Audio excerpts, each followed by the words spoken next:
Hello, this is Wario speaking, and welcome to a new episode of Gaming Mysteries. Now as we're done with the Waluigi in Super Mario 64 DS rumor, we're gonna bring on the next chapter of Gaming Mysteries. Give a warm welcome to the Legend of Zelda Majora's Mask.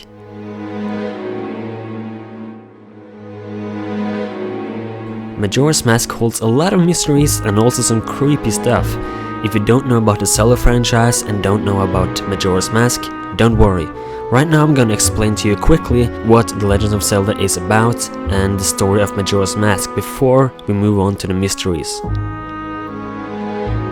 So The Legend of Zelda is probably Nintendo's most popular game franchise, and it tells about this hero of time who is a boy clothed in green and travels across time to defeat evil. That is the legend that really goes through nearly every Zelda game. And this hero of time character is also known as Link.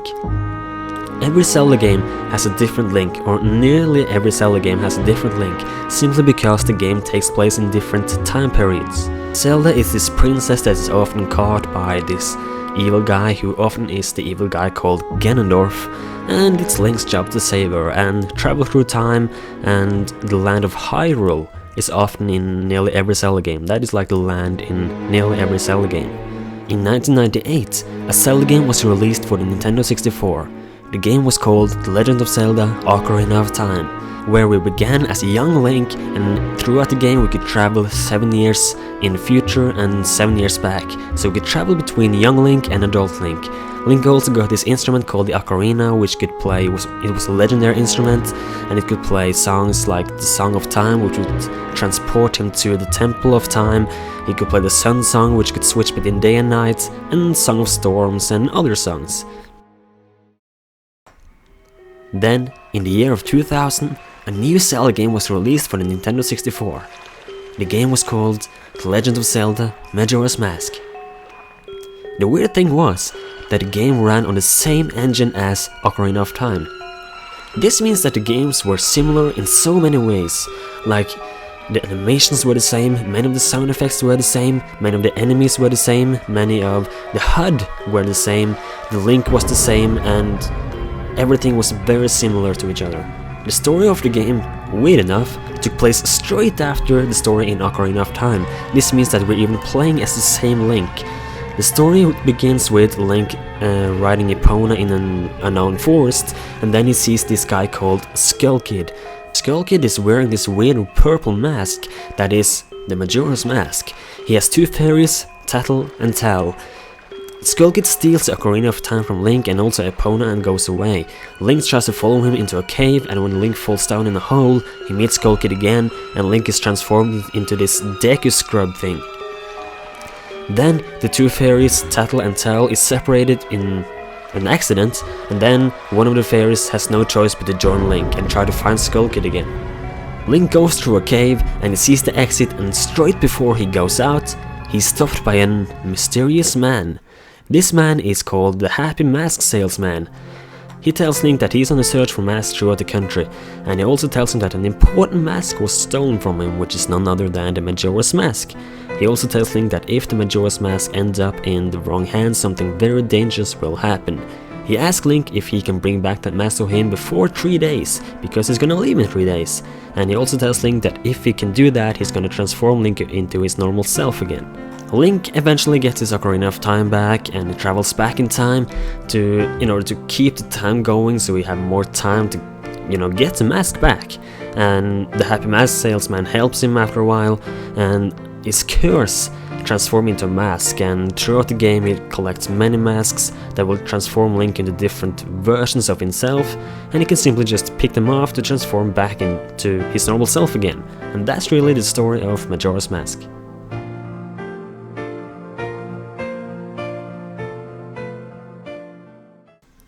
But what about the mysteries of the game?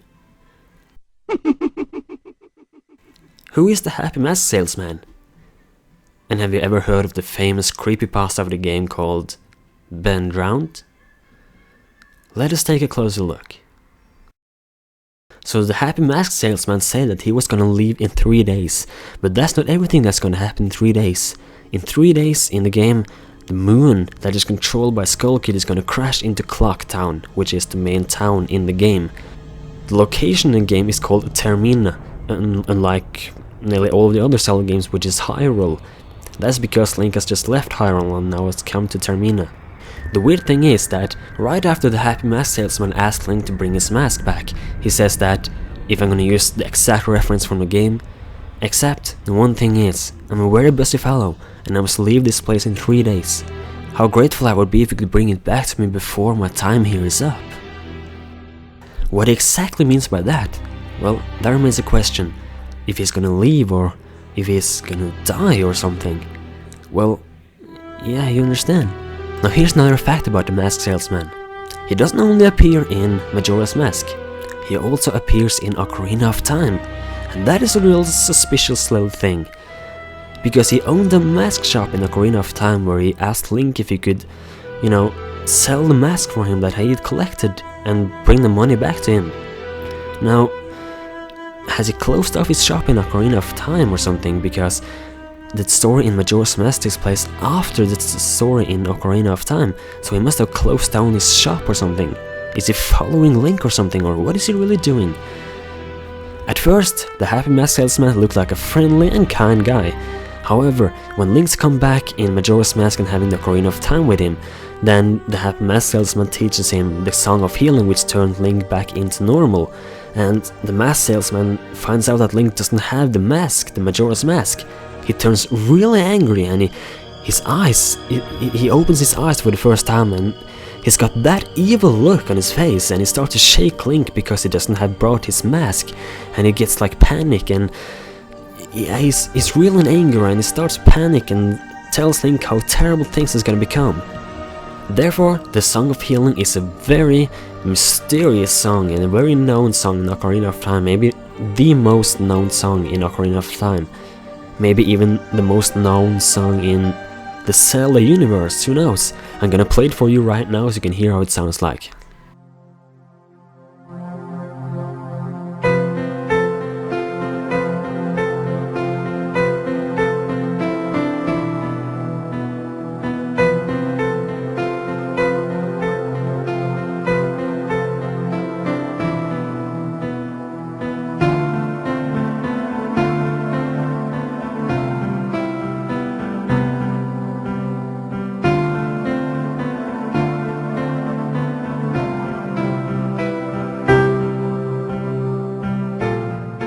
Now, remember that I told you that the Happy Mask Salesman is gonna leave in 3 days, and also that the moon is gonna crash into the Clock Town in 3 days and kill everybody, and also that the Happy Mask Salesman is creepy and he's mysterious, maybe a stalker of some kind.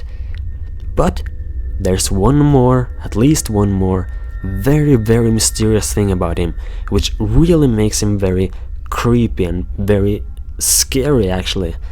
And the fact is that when you first enter the cave and right before you leave into Clocktown, when the Happy Mask Salesman stops you, he has a very famous quote. He says, "You met with a terrible fate, haven't you?" Now, that sounds pretty normal, because you look like a deck scrub, you turn into a deck scrub, you met with a terrible fate, so it's okay to ask that, it's pretty normal. But after those 3 days, if the moon crashes, if you haven't turned back in time, and you get like a game over, and the moon crashes into Clocktown, the screen turns black. You can hear the Happy Mask Salesman's laugh. You hear that laugh, and together with that, the same quote appears. "You met with a terrible fate, haven't you?" Now, why does he say that? Why is he laughing right there? Shouldn't the Happy Mask Salesman be dead right now, like everybody else? Or, where is he? What is he? Why does he say this and right now, and why does he laugh? If you want to see the scene for yourself, here you go.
Now, the Majora's Mask, the mask that the Happy Mask Salesman is so desperate to get back, the power of that mask is only known by the ancient tribe. It says that the ancient tribe used the mask as a hex ritual, and it was sealed away in darkness forever because it was so powerful and dark. Now, why does the Happy Mask Salesman know about this mask? How does he know about it? And why does he know about it? Is he one of the ancient tribe? And why does he have it? How did he get this mask? A theory is that after Link sold all of his masks in Ocarina of Time, he set out for Termina, you know, the world in Majora's Mask, and while the Happy Mask Salesman was on his way to Termina, the school kid came along and took his mask, like we know, but the theory is that the Happy Mask Salesman wants to reunite with his tribe, and the only thing that stands in his way is the Majora's Mask. He wants that back, but he needs someone with courage and power. He admits to Link that he's been following him, but he tells him that he has only been following him because he can turn him back to his normal self again. I don't think so. The theory is that he wants something from Link. He really wants to get this mask back and he needs Link. He uses Link. And remember what I said, that the Happy Mask Salesman tells Link that he is very busy and he needs Link to do it for him, and he has to leave in 3 days? Well, during the whole game, he's standing inside the clock tower. He's not going anywhere. He's just standing inside there. He's just waiting for Link to bring his mask back to him. And think about it. With that mask, he would get infinite powers. He could destroy the whole Termina by himself. Even though Skull Kid is the final boss and the main boss in Majora's Mask, he really isn't that a big deal compared to the Happy Mask Salesman. Skull Kid also appears in other games, but only as like a normal enemy. He appears in the woods playing his flute and controlling these dolls, nearly like a wood, like nearly dolls or toys. He's controlling them with the flute, and he's making people get lost in the woods.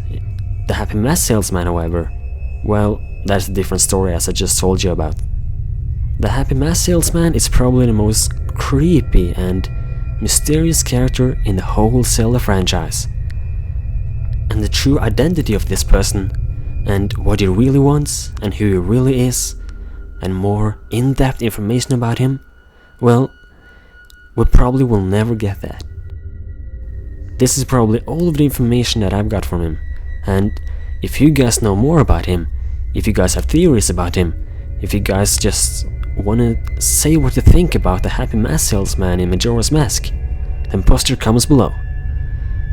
In the next episode of Gaming Mysteries, we're gonna continue with Majora's Mask and move over to the all-famous creepypasta of this game, Ben Drowned. Until then, goodbye pals. And make sure to subscribe for more gaming mysteries, more Minecraft survival series and Minecraft short films, and more from my Super Mario fan game series that I'm creating, and also some YouTube poops and other small stuff. You guys are awesome, stay awesome, and I'll see you later.